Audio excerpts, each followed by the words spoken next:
एक समय की बात है। एक गांव में एक सोनार का परिवार रहता था। वह बहुत ही कुशल कारीगर था, लेकिन अचानक उसकी मृत्यु हो गई। परिवार पर दुखों का पहाड़ टूट पड़ा, खाने तक के लिए कुछ नहीं बचा था। एक दिन उसकी पत्नी ने अपनी आंखों में आंसू लिए अपने बेटे को बुलाया और कहा, बेटा, ये नीलम का हार है। इसे अपने काका की दुकान पर ले जाओ और कहना कि बेचकर कुछ पैसे दें। अब घर में खाने को भी कुछ नहीं बचा है। बेटा हार लेकर काका की दुकान पहुंचा। काका ने हार को गौर से देखा, परखा और मुस्कुराते हुए बोला, बेटा, अपनी माँ से कहना बाजार अभी मंदा है, थोड़ा इंतजार करें, तब अच्छे दाम मिलेंगे। और हाँ, कल से तुम दुकान पर आना, मैं तुम्हें कुछ सिखाऊंगा। अगले दिन से वह लड़का रोज दुकान आने लगा।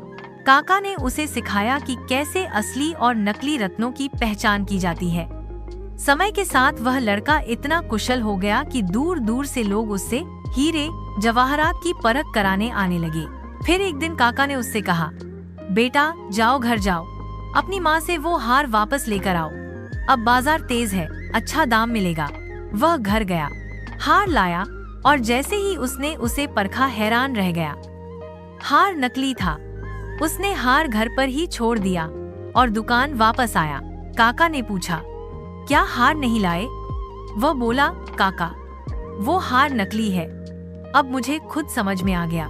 काका मुस्कुराया और कहा, बिल्कुल सही। अगर उसी दिन मैंने कह दिया होता कि हार नकली है, तो तुम सोचते कि हम मुसीबत में तुम्हारा साथ नहीं देना चाहते।